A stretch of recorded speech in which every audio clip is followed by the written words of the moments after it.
The following podcast is a deep, shallow dive production. And you're going to love it. Okay, let's go. Hey, what's up, everybody? Happy Thursday. Hope everybody's week is going well. Sorry I missed you yesterday. All right, I'm going to use today to catch up on a few things and then introduce maybe some new topics. We'll see. Anyway, let me start off with this.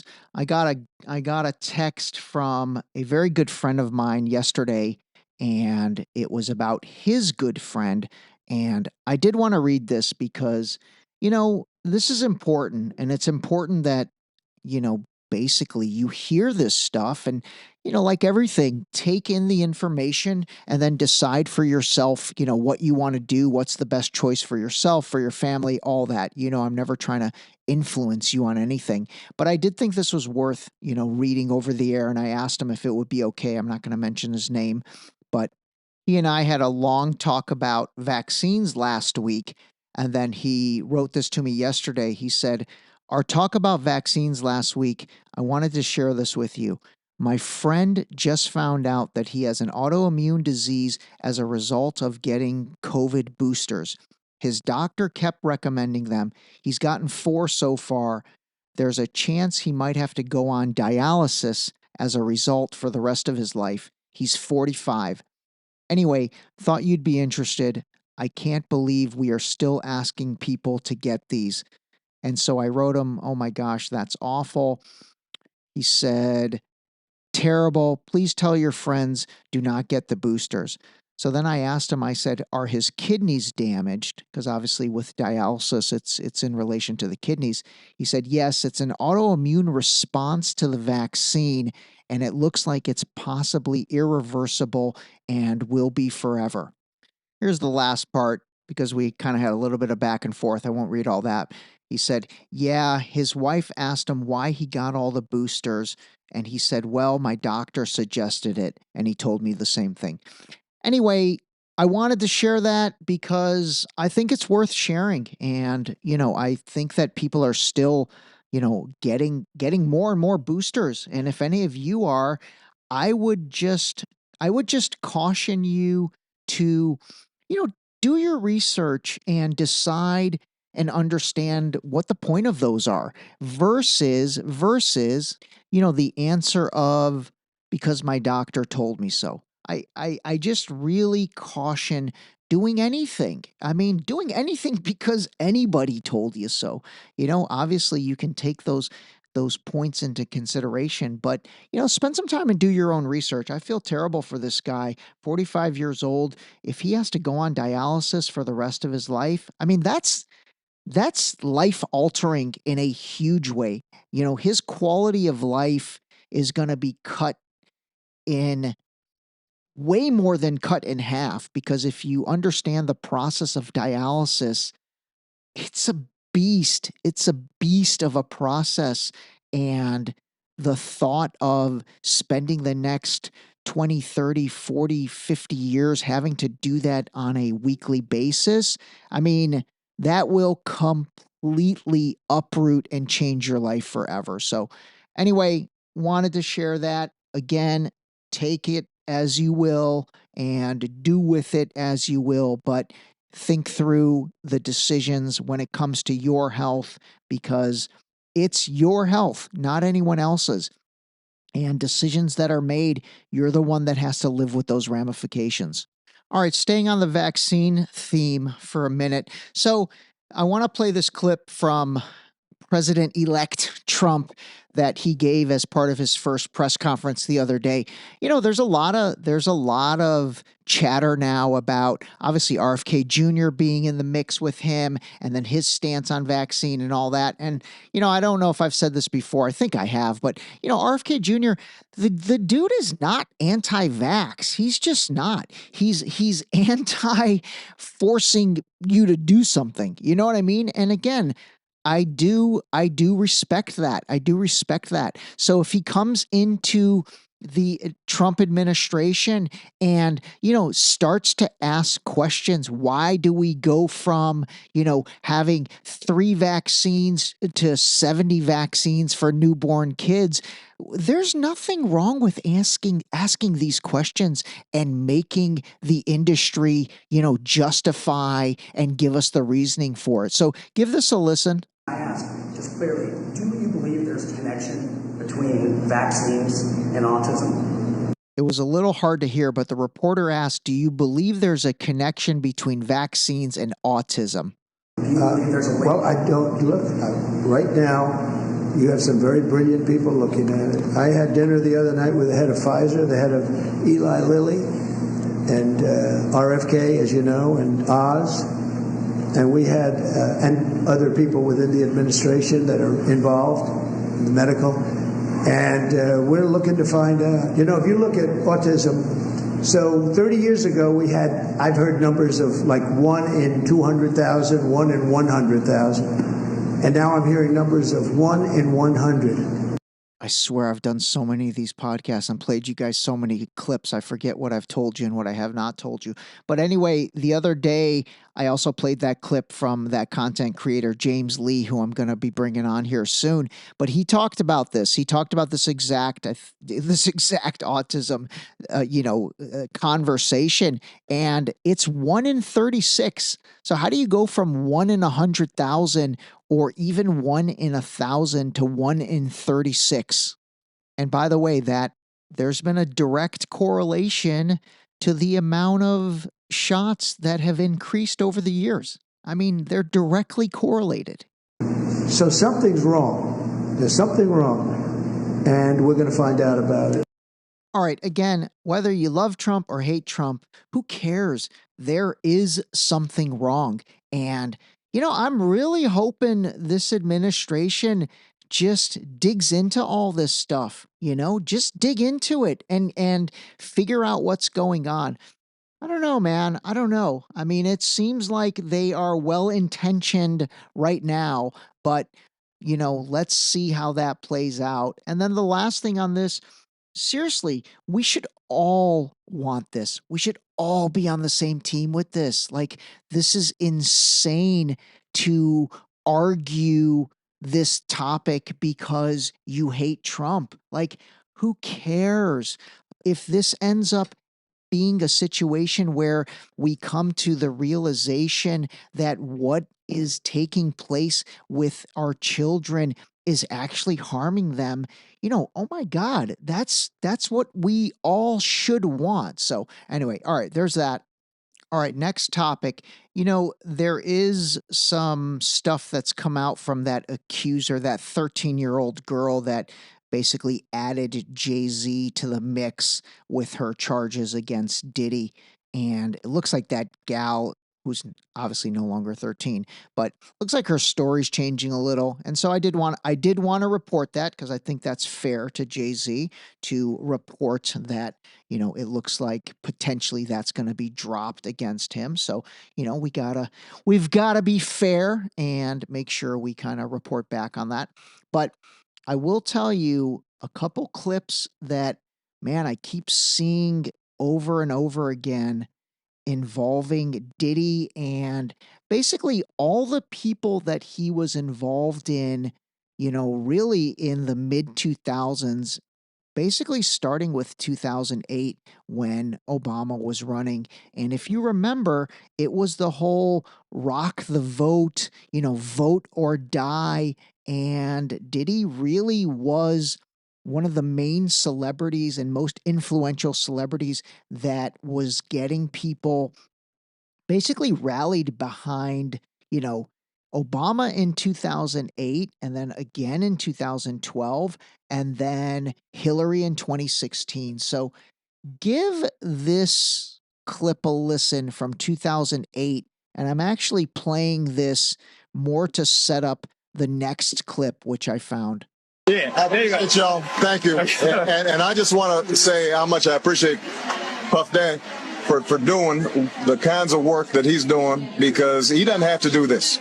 But this is part of what is important about giving back. We applaud you, and I want to apologize for not sweating, but I do this so much. I'm so cool. I just want y'all to see everybody I'm interviewing is sweating. I'm not even touching my brow. I'm so cool, and I want to apologize. I ain't trying to make you look bad or nothing like that, but I'm just so cool. So here's why this clip has gone viral. It's because, so again, that's 2008, Obama and Diddy, and Obama was like sweating buckets. Like he was really sweating during this interview. And then Diddy was like not sweating at all, right? And so I think this is what people are saying. Now, again, I don't know, but supposedly it wasn't hot in the room or anything. So there's really no reason why Obama should be sweating, except for the fact that he kind of was like, oh my God, I can't believe I'm doing this interview with P. Diddy. Because remember, by 2008, the Diddy freak off parties and basically the Diddy list and all of that stuff was in high gear. I mean, he had been doing quote unquote that stuff for, gosh, since supposedly 1997.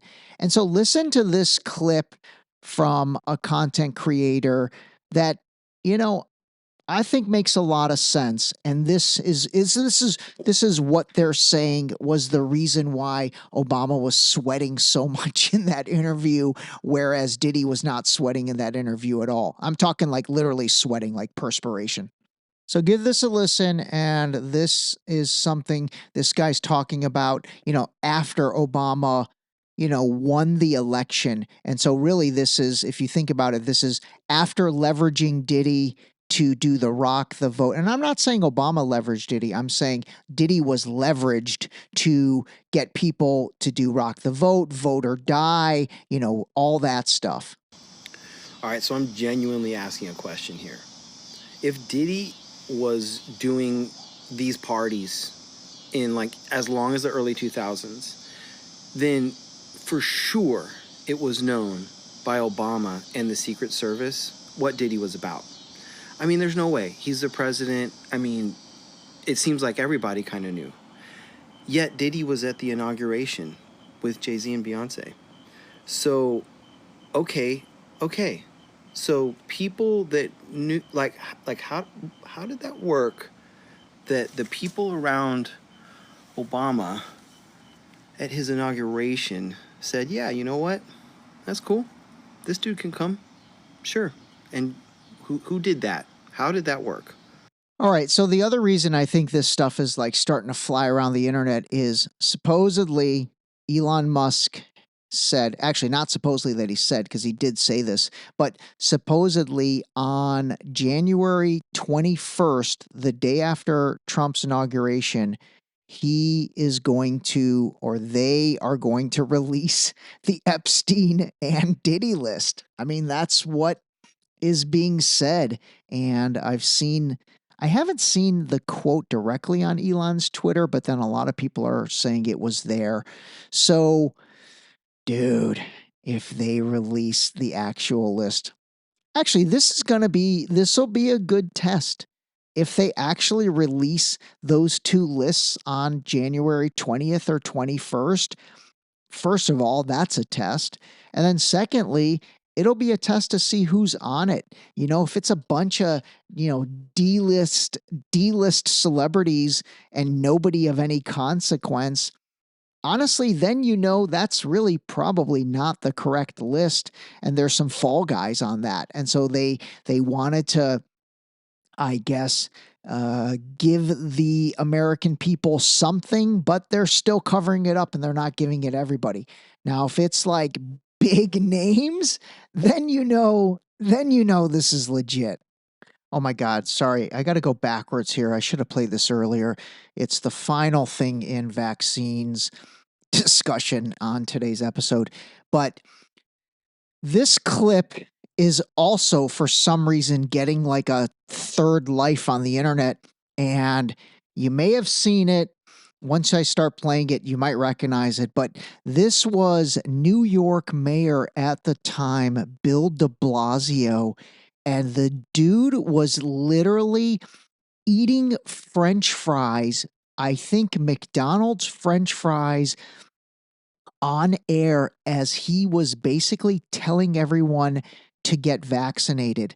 Like, looking at this thing now, you literally think it is a Saturday Night Live skit. I mean, I'm not even kidding. But at the time, this probably was either late 2020 or early 2021. It was right when the vaccines, the first set of vaccines came out. So give this a listen. And while you're listening, picture New York Mayor Bill de Blasio literally stuffing his fat face eating French fries. Free fries when you get vaccinated? I got vaccinated. You're saying I could get this, these delicious fries? Wait a minute. But there's also a burger element to this? Let me check with Bill Neathart. Is it too early in the day to eat a burger? No. This could be breakfast? Okay. I want you to look at this and think about, again, some people love hamburgers, some don't. Really want to respect all ways of life. But if this is appealing to you, just think of this when you think of vaccination. So again, he's literally like eating French fries, and obviously now he's eating a burger. And basically, how crazy is it that at that time it was normalized to incent you to get something injected into your body by offering you free fries and a burger? Vaccination. I'm getting a very good feeling about vaccination right this moment. Thank you to Randy Garuti and, of course, Danny Meyer, who's doing so much to help us with the recovery, and the entire team. I've got to finish chewing for a moment. I think that would be more dignified, don't you think? Yeah. So, everyone, we're going to keep rolling out incentives. We're going to keep making it easy. We're going to keep making it fun. We really, really need to get everyone vaccinated. That's seriously wild. That's seriously wild that was the sitting mayor of New York City holding a actual press conference. I don't remember I remember personally seeing that and probably feeling exactly how I do now, but I don't remember any real public outrage. And, I've decided to kind of keep in this direction on the rest of this episode. So again, think about during that time. I remember they were offering like free Lakers tickets here in Southern California if you get vaccinated. There were all kinds of incentives being done. And again, that's just weird. Like, that's just weird. Like, especially now looking back, and again, I guess making the focal point of this episode, my friend's text message that I read to you at the beginning, that stuff is just weird, the way that all played out. And look at the ramifications for his friend. All right, let's see.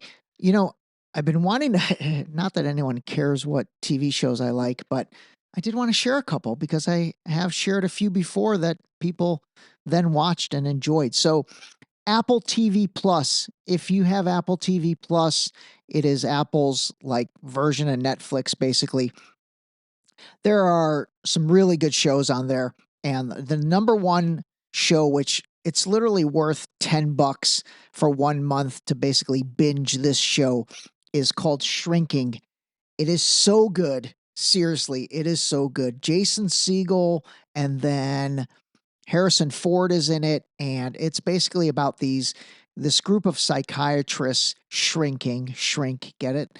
That it's filmed, I think, in Pasadena in California here. And anyway, it's excellent. Super, super good. The other one on Apple Plus I really recommend is called Silo. That one's a little more, kind of little dark, makes you think a little, but it definitely makes you think in terms of what is going on in the world over the past 4 years. So Silo is very good.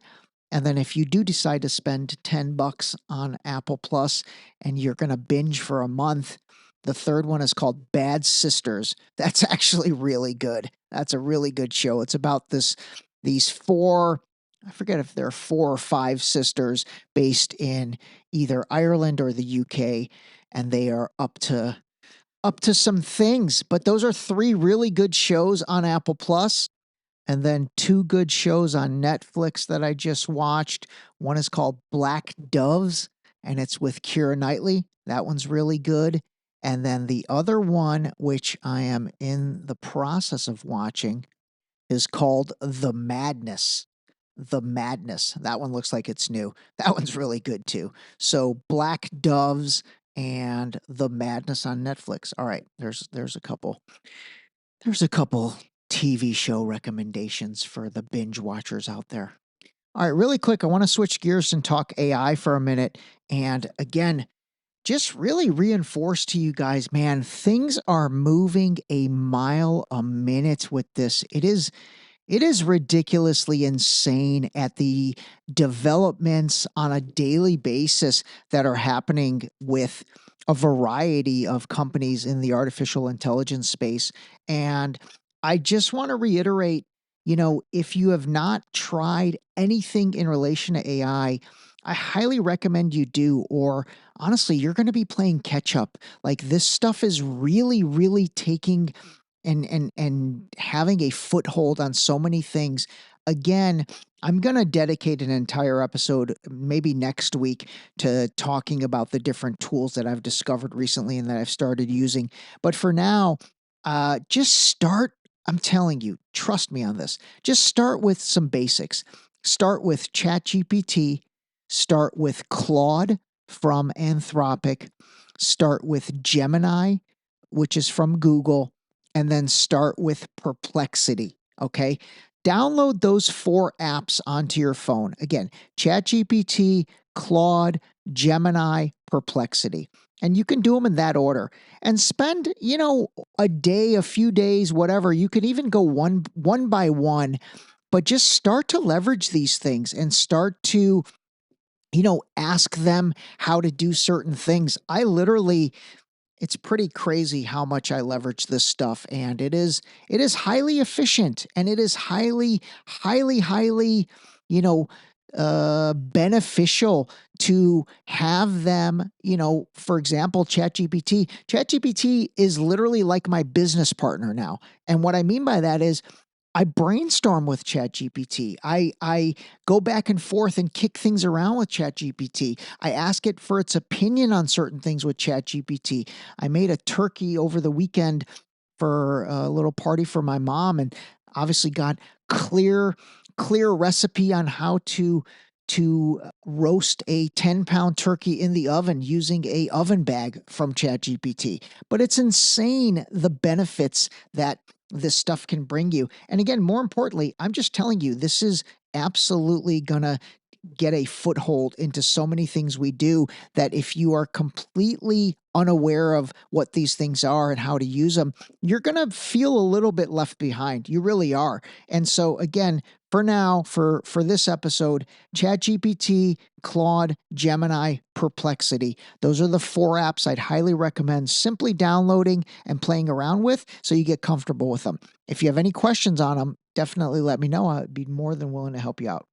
All right, I'm going to leave you with a 20-second meme video. It's actually like a little pixel animation thing. It's funnier if you see the animation, but I think the song in and of itself is kind of funny. But it's talking about the process of laundry, and it talks about doing laundry, doing your dry cycle, folding your laundry, and then putting it away. And man, if you are like me, I don't know what the deal is, but I will do my laundry. I love doing it. I'm an excellent folder, by the way. I seriously excel at folding clothes. I'm really good at it. It goes back to when I worked at Robinson's May during Christmas, during the collegiate years and post-college.